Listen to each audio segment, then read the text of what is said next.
My name's Sabine. I am the director of Epilepsy, the film, and we're here today with Cassidy. She is the founder of Purple Day, which is a very, very inspiring movement, and we're here to interview and learn more about it. Thanks for having me. Yeah. So would love to hear a bit about yourself, your journey with epilepsy, and from there we can go into how you got into Purple Day and that. Yeah. So I guess my journey with epilepsy would have started officially when I was 7. Mm-hmm. But my doctor suspect I had it since I was born. And looking back through, because if I got to look back through old videos and home videos and everything, Yeah. you can kind of see instances where that could very well have been like a zoning out seizure. Oh, that's why she always fell down the stairs. Oh wow. Okay. Yeah, so it was little telltale signs. You always just pass off as clumsy or daydreaming. You gotta stop daydreaming so much in class. I didn't know I was. Yeah. But yeah, dots all connected once I got the diagnosis, and then after that it was rocky. I hid it for about a year and a half, and I did not want it. I told my doctor that too. I was like, he's told me I was diagnosed. I'm like, no, I don't want it. Yeah. Well, you have it, so we're gonna deal with it. Yeah. Rude, but okay. You're like, no. I'm like, oh, really though? Yeah. So then we began the trials and medications. Yeah. They're always fun. And I ended up actually being on one of them for a long time. We swapped another medication, and I was on one of them until 2018. Oh wow. Okay. And yeah, so we landed on 2 that I was on from until around 16 years old, or 13 years old maybe, and then we dropped the one, stayed on the other until 2015. And then 2018 I went into 2015 my seizures changed. Okay. So I was originally diagnosed with complex partial epilepsy. Oh, okay. And which I think is called something else now. Yeah. Probably like absence or something. It's probably rolled more under the tone of absence. Yeah. But my symptoms were I would either start crying, would not be able to stop until it stopped. Or I would fall as if I tripped, or I would explain it as if my legs felt like they were rubber. They just not hold me up anymore. Yeah. And then there was just the daydreaming ones. But my EEGs always showed generalized activity. Oh, interesting. Yeah, so I've always kind of been a medical mystery to my doctors. Yeah. Starting with the epilepsy. So that was the whole thing, so it was always complex partial predisposed to generalized activity. Interesting. Alright, but we never have those symptoms, so what do we do? Just keep an eye out. So in 2015, I had my first known tonic-clonic. Yeah, they call it tonic. I say both because same. They changed the name, but some people know it as the previous name only. So I just say both, and I cover both bases. Yeah, I mean, I've had a grand mal, so I always thought it was called grand mal until recently. I was like, oh, we've changed it now. Okay. So grand mal actually means. Our education support coordinator told me this. It translates to the big bad or something like that. So they're always with translation, they're like, what are we calling the seizure the big bad? Oh yeah, that's true actually, yeah. So then I changed it to tonic-clonic, which I don't remember what that translates to, but I guess it's more suited. Yeah. Because people know terminology, it's just grand mal, tonic-clonic, they're the same. Yeah. That's interesting, I didn't know that. Yeah, I found that out recently. And I don't, maybe you could double check before you keep that in the film, but fact check. Yeah.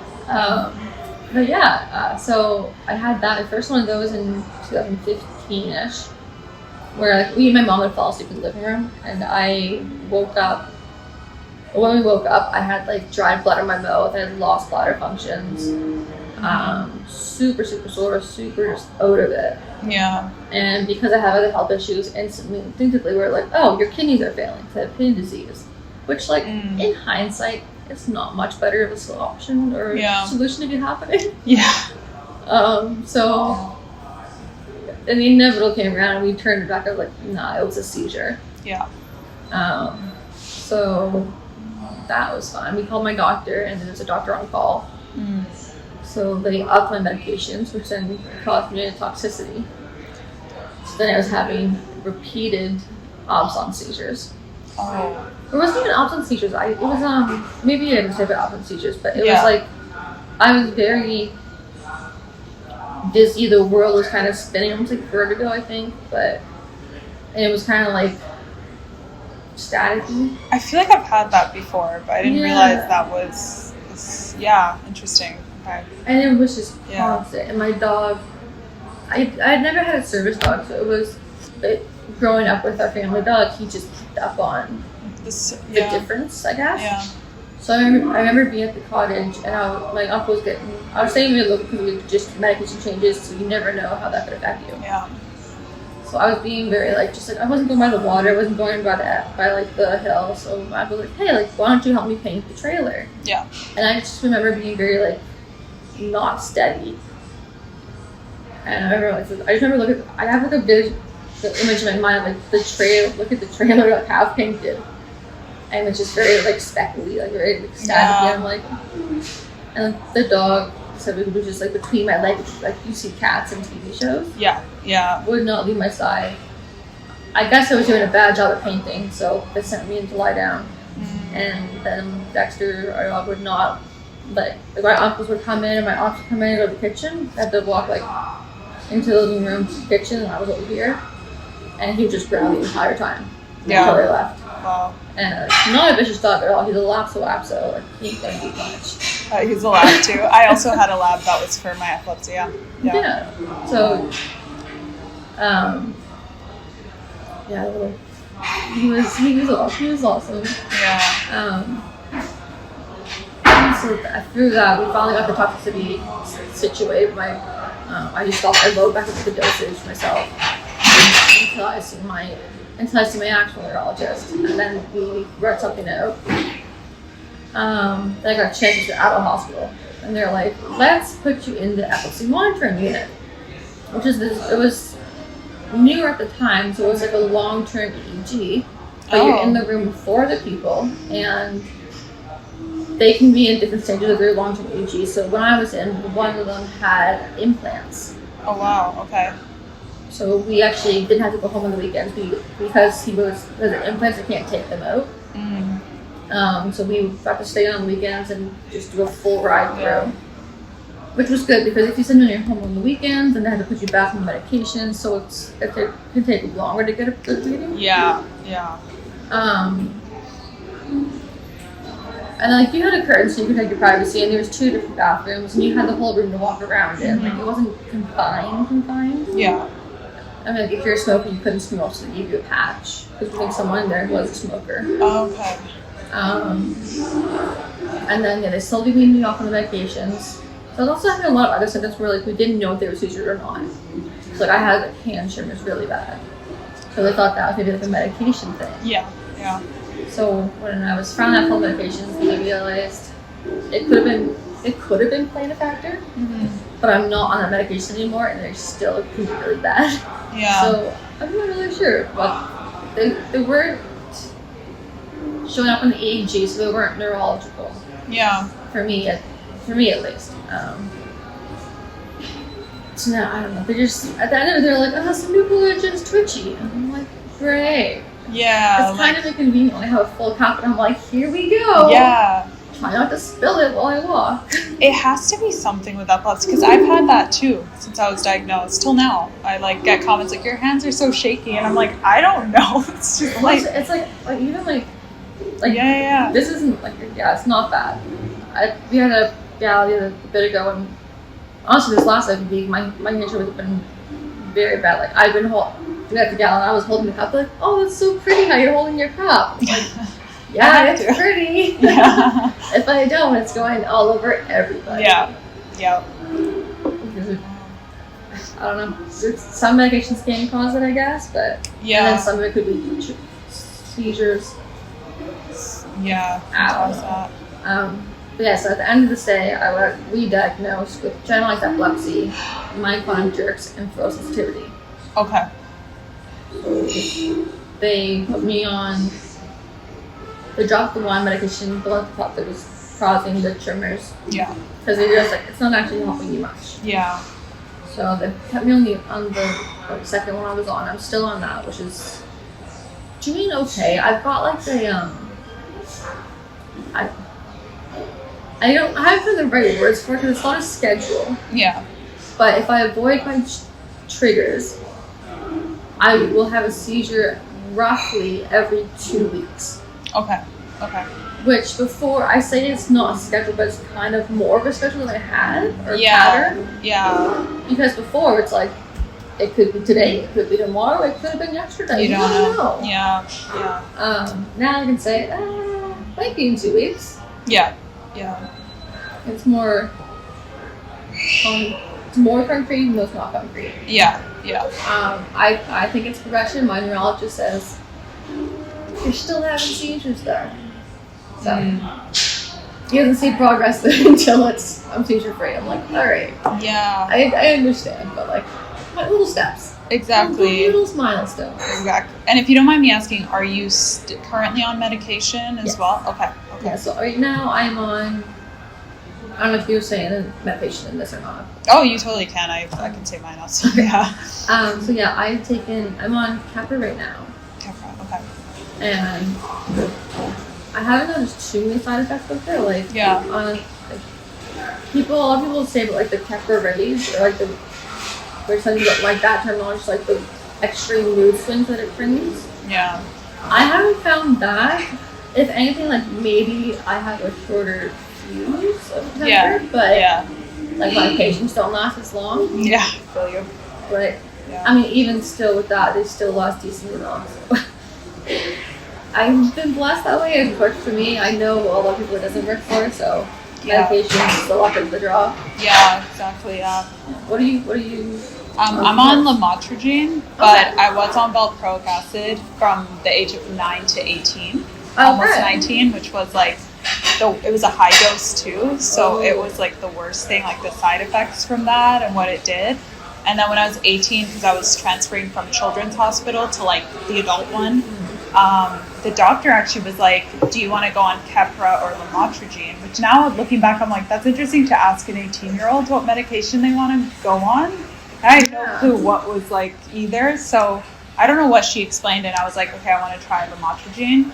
And I've been on it since. It's better than valproic. I think it still has its side effects for sure, but it's definitely been better than that. And like I can relate to a lot in the medical trials, and like my neurologist hasn't even told me what kind of epilepsy I have, and I've been living with it for 15 years, and like I think once I heard maybe photosensitive, but photosensitivity is kind of just like if a bright light or flashing lights or strobe lights affect you, you're photosensitive. Yeah, bright lights for sure. That's been like my biggest issue with one of my biggest issues with epilepsy is like the bright lights. Like I always have my sunglasses on all the time, and people thought it was a fashion statement, and I'm like, I mean, it's become that.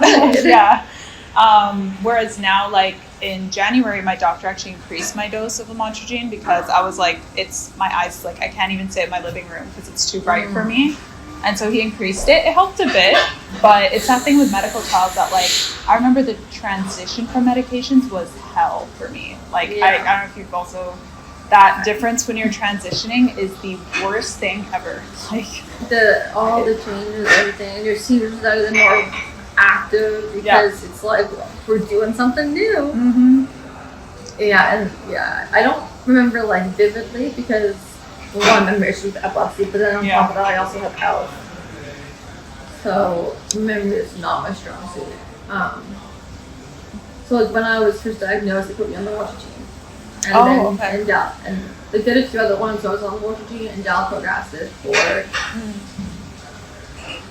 the valproic acid ones when they took me off when I was like 13. But they told me it was like, we're gonna like wean you off this because it's starting to have reports of like there's theories of it interfering with the reproductive system. And I was like, okay, so let's do that then. Yeah. Because it was like right around the age of like puberty and stuff like that. Yeah. Let's just like get this off, like do all this now to be safe. I'm like, alright, makes sense. And it wasn't that on top of that, like always the pros and cons, and like will it help, will it affect you? And I guess it was also like at the time my system may have adjusted to it, so it wasn't helping much anymore either. So let's just get rid of it. And then it was on the Mortigene and then Keppra until the EMU unit when I was just on Keppra and then dropped the Mortigene. It was the Mortigene they thought may have been causing the hand tremors and stuff like that. Yeah. It's like unfortunate how much they're still in the trial thing with epilepsy, like even as far as like letting you know what kind of seizures you can have, and let alone the effects of the medic. Like it could be this, could be that. It's like you should know this. Like I know it's wild. And because it's like I can see both sides, because like as a person that has epilepsy and has gone through medications, it's like, why don't we better know this stuff? Yeah. Like we're ingesting this medication to try to control seizures, but we're without the full range of knowledge of what else it's impacting. Yeah. And then process. But at the same time, I understand where the doctors are coming from, because it's like, how do we test when everybody's different? Yeah, it's true. And we're gonna get so many varying answers, so many varying reports. Yeah. But nothing's going to be a concrete answer. Yeah. And then if you do give a concrete answer and it doesn't happen, then it's like liabilities maybe? I don't know. Yeah. That's true. That's very true. Yeah, because even with the types of seizures, you're never told, at least I was never told by doctors, that there are various types of seizures. Like all I knew was regular and then like tonic-clonic kind of thing. So I recently learned from Angels of Epilepsy, Natalie, she said about Okra seizures. Okra seizures? Okra, I think. Okra, okay. Which I'd never heard about, but when she explained it, it was similar to like what you were saying, like kind of like dozing off into a daydream sort of thing, and then the way she explained it, I was like, I've had this before, like multiple times. Like, even before my big seizure, there would be moments where I would kind of, like how you were saying, people would think I'm like daydreaming, and I would say stuff and I'd have no memory of it. And then looking back, I'm like, that was definitely signs that were leading up into my like larger seizure. Yeah, so it's interesting to see that that's like not really like there isn't like a book of like, this is what you should know. This is all the types of seizures. Yeah. That was actually really interesting and really beneficial. If someone did do a book like that, because hold on. I'm sorry. I'm writing something with like the word seizure come up, and I'm like, did I trigger the drop detection? Oh, do you have the Seize app as well? I don't, but the watch has like a drop detection thing. So if I do anything like flap once, it's like, did you fall? Oh. If you don't say no in like 30 seconds, we're gonna call 911. Oh wow. I'm like, I didn't tell me. I'm sorry. Yeah. So it's good, but some false takes. Yeah, that would be really beneficial in that sense. Yeah. Because there is, so when I was in high school, we were doing this presentation of different stuff, and my teacher's like, all your work is Purple Day, why don't you do your presentation on epilepsy awareness on Purple Day? And I was like, okay. Yeah. And I think that's kind of when I was like, I knew there was more than just like the two types, because he ended up giving stories, but like there's over 40 different types of seizures. Oh wow. And it wasn't like I didn't never knew like the exact over number until then. I was like, holy crap. Wow. That's so many different seizures. And majority of people only knows about tonic-clonic and grand mals because of what they see on TV. Yeah. What can most easily be portrayed because it's the visible, more visible kind. Yeah. Like, I don't know how many of my seizures go missed by like my teachers or friends. And my friends would notice more of the after effects. They're like, why are you like so zombified? Yeah. What class did you come from? And they're like, we're gonna call your mom. Yeah. I'm just gonna go sit down. Yeah. I'm just gonna sit down and fall asleep against the wall. Wake me up when they're here. Yeah. And I'm kind of like, It's kind of, yeah, it's kind of crazy to think, like, even just like the stuff you're explaining now, just as someone who's, you know, lived with epilepsy so long, I'm like, I'm putting pieces together in my head of like, okay, this is probably one as well.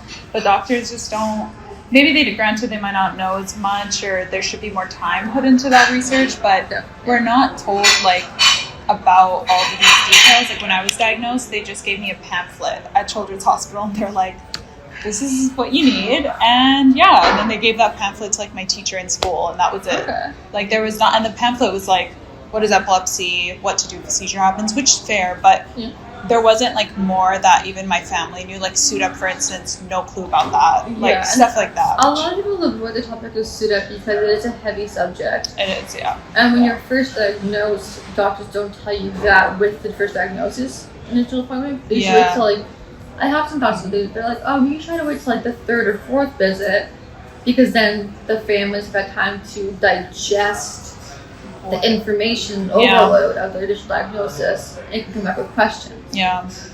And I was like, that makes sense. Because you don't, if you're already overwhelmed, then you're like, by the way, there's also SUDEP, so like... Yeah, that's true. You don't want to throw it all in. Yeah. Have fun with all of that, plus that. Because that's a whole other can of worms. Yeah. And it's a whole other information overload to take in. And I don't remember when I first learned about SUDEP.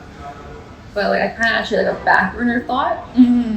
It's kind of like, I know it's a possibility. I know it can happen. Yeah. So my mind's I kind of think of it like as if my mind's a stove. Well, like, you know, you cook like stuff in the back burner is not that important. It's like rice. You can just let that sit and simmer, and you don't have to touch it. It's a good way to look at it. So like it's SUDEP is the rice where like I know it's there. I know I have to be aware of it. Yeah. I know it can happen, but like there's nothing I can do about it. That's what I can do to prevent it, but try to not have seizures, which I'm already doing that. Yeah. For obvious reasons. So we're just gonna leave it there, and you know, if people have questions, then we'll bring it up a little bit to like check it and add some spicy information. Yeah. And yeah.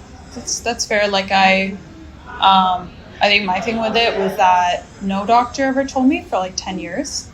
Yeah.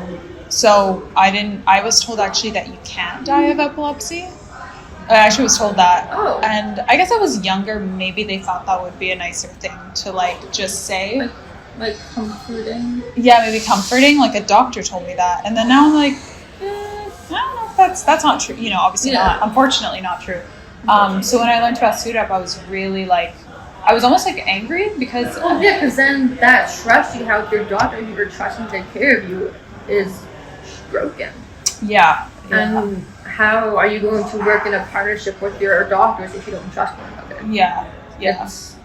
And then the fact that I learned about it through a foundation, like the Cameron Boyce Foundation, versus even like the medical system, was really like also kind of like, why aren't we talking? And then I called my neurologist because I have like the yearly, monthly kind of like appointments, and I asked him about it, and he's like, you know, theoretically it could happen, but it's not something to worry about. And like, I guess it's like you're at less of a risk. Maybe they wait a few more appointments, but because like they say like the higher risk of people who are like nocturnal seizures or Dravet, or some very severe seizures, which like is valid, but it doesn't mean it's not possible. Yeah, exactly. And it doesn't mean that it still can't happen tomorrow. Exactly. Or 10 years from now. Yeah, that's very true. So it's kind of like, I don't know. It's scary. All information is good to know, but I think like the idea of like maybe the third or fourth visit telling the families is a good time thing. Yeah, that's very true. Especially if the first one is really intense. Like mine was really intense the first time, so I'm sure if they said that to my parents, it would have been like, what? You know, would have flipped everything. So giving it that time was, well, I mean, I figured out my own, but like had they said it, giving it that time is really good. Yeah, I'd love to learn about Purple Day because it's something that I'm so happy that it's being implemented so like really globally now, whereas like in my opinion at least, because when I was a kid that wasn't even a thing in school. Like Purple Day, it was Pink Day for bullying, but it wasn't like there was never Purple Day. So I'd love to hear about your story, how you came about that, where it's at now, and yeah. Yeah. So when I was first diagnosed, when I hit it for a year and a half, I got the courage to tell my peers when my local association came in my class to give a presentation about it. And I see my friends like asking questions, wanting to learn more. I'm like, okay, so like this is something that they want to know about. Yeah. Which means like, and like they're really good. So I'm like, okay, it'll be okay to tell them I have it. Yeah. And it kind of was. Some people pulled back because like the lack of education and the awareness around it. They didn't know. Yeah. The fear of the unknown, right? So once they learned where they came around, kids are good that way. Like, I really love the idea of teaching kids young because their brains are just like sponge, and like whatever they learn young, they think they will grow up thinking is the status quo. Yeah. The normal. It is what it is. Yeah. Awesome. I don't care when we go play in the playground again. They don't make it as big deal of it, and we like grow up with it being something that's always there. Unfortunately, after speaking about it, I still didn't know anyone else who had it. So I still felt really alone. Yeah. I still didn't know a lot about it. I knew my aunt had something similar, but hers was different too. And she's also my mom's age, so she's older. I'm like, so what, I'm the only kid with it then? Yeah. Yeah. So the following year, 2008, grade 3, I was like, all right,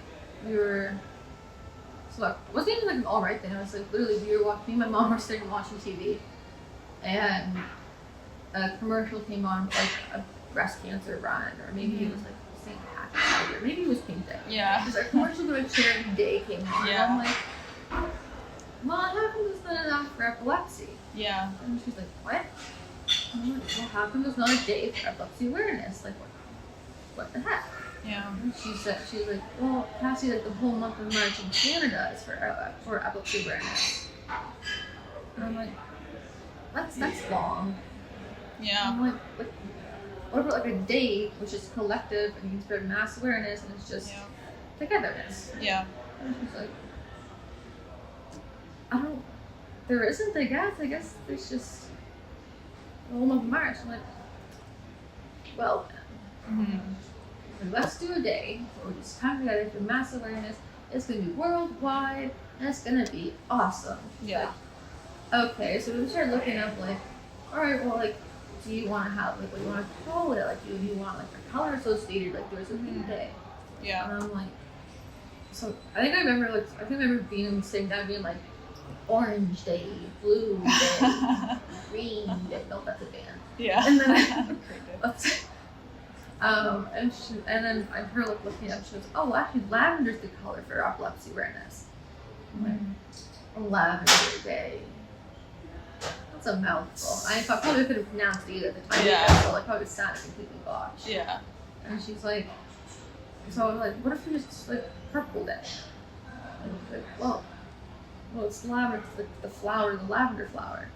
I'm like, but if we do Purple Day, you can wear whatever shade you want. It doesn't have to be this lavender one. Yeah, yeah. And she's like, yeah, that's true. I'm like, all right, we got the color down. And I guess we just call it Purple Day because like it's the color, why not? So then it was like, well, so then the first Purple Day was just gonna be like, I used to say I want to go worldwide, and I was like, let's stick with our community and see what happens. Yeah. Because we're from Halifax, and then even that we're from a smaller fishing community. Yeah. Nova Scotia area. Yeah.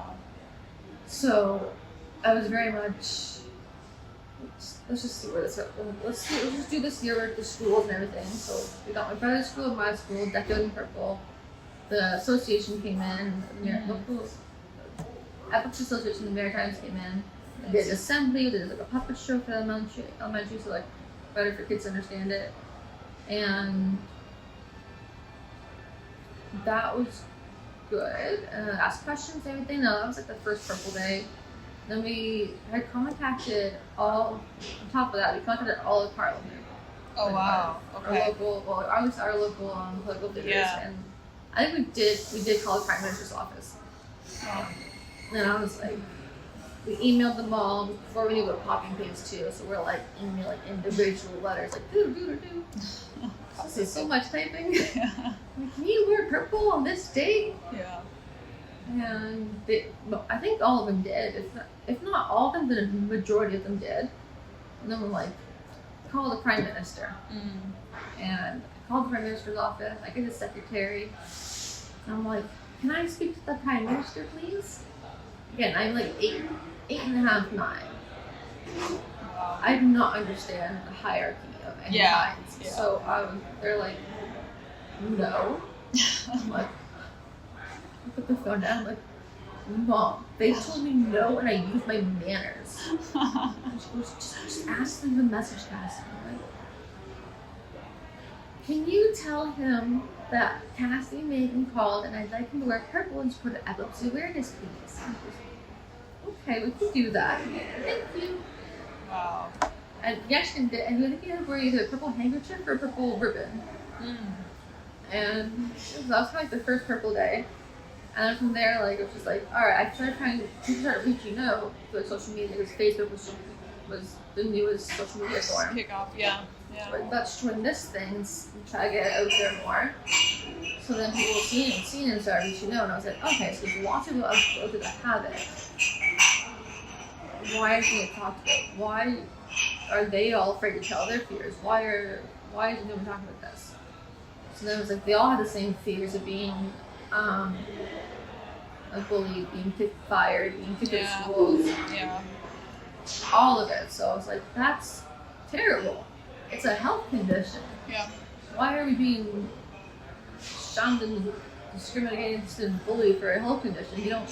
Yeah. And people do get bullied for wearing glasses, but like it shouldn't be much different than that. Yeah. So then I kind of drove my initiative, my drive for like the awareness and education portion, and like, you know, some people, they aren't alone. They don't have to be afraid. They aren't alone. It's okay to talk about, and then like, educating the public that, you know, having epilepsy doesn't make us different. It just makes us have a health condition or health condition that we have to maybe have an adaptation of more breaks. Yeah. Or if it's a job, like have an extra personal staff in case we have a seizure and have to go home. Yeah. And it's the whole like, adaptations over limitations is what I've kind of been big on lately. But yeah, we can live normal lives and have epilepsy. It's literally just a health condition. Yeah. Nothing more, and it's not who we are. It's not our persona. It's a part of us, like someone does have asthma or wear glasses or something, and just kind of trying to normalize it. Like it's really not that strange. Exactly. Yeah. I mean, the seizure is literally just more electricity than usual coursing through the brain, which is kind of a bizarre concept in general, how a brain works. So yeah. Well, it's really, really inspiring and powerful to hear all that you've done. And I really hope it continues to grow even bigger. And the idea of doing Purple Days, just like, especially so young, being like, I'm going to make this happen. I'm calling up the Prime Minister. Yeah. And he's going to answer me. And you did that is really, really inspirational. So I absolutely love that. Yeah.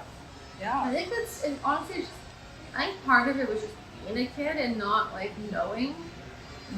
Not understanding how the world works, and like having that, not knowing that, it kind of helped give me that. Well, why can't I just call up and ask? What are they gonna say? No. Oh, they did. Okay, so I'll leave a message. It's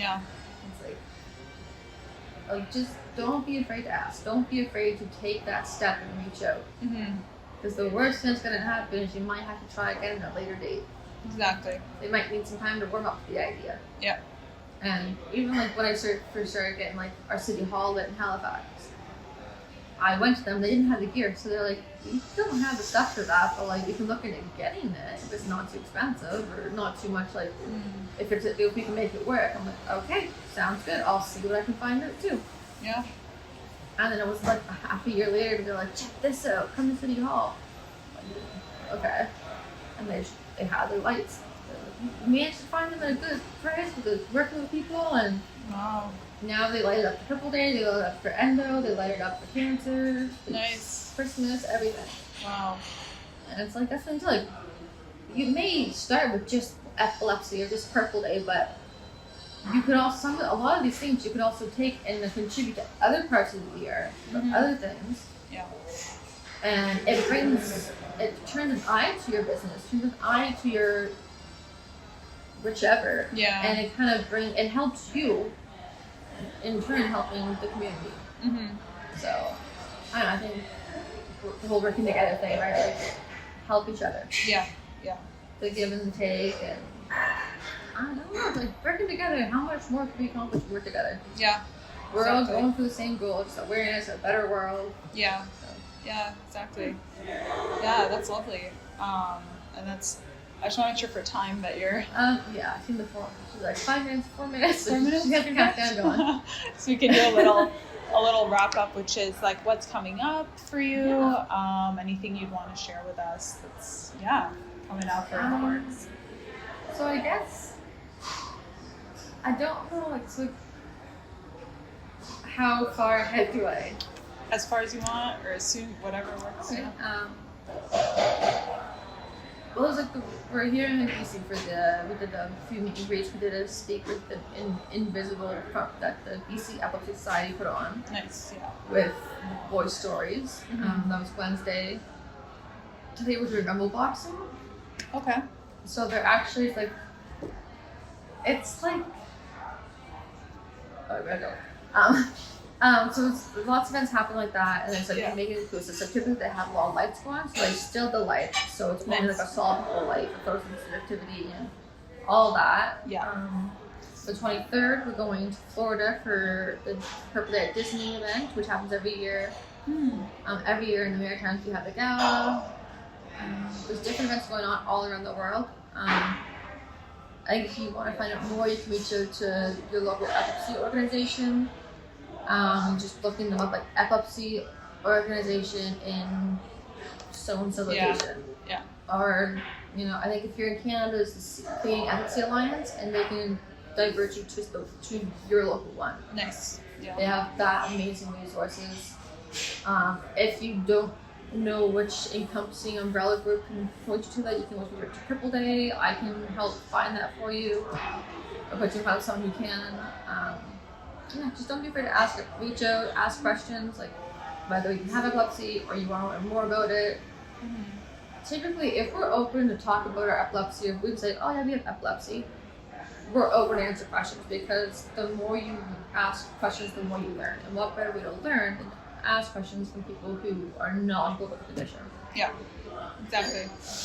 Thank you so much for joining us. That was super inspirational and knowledgeable as well. I learned a lot. And I'm super excited to see, everything else that you'll continue to do.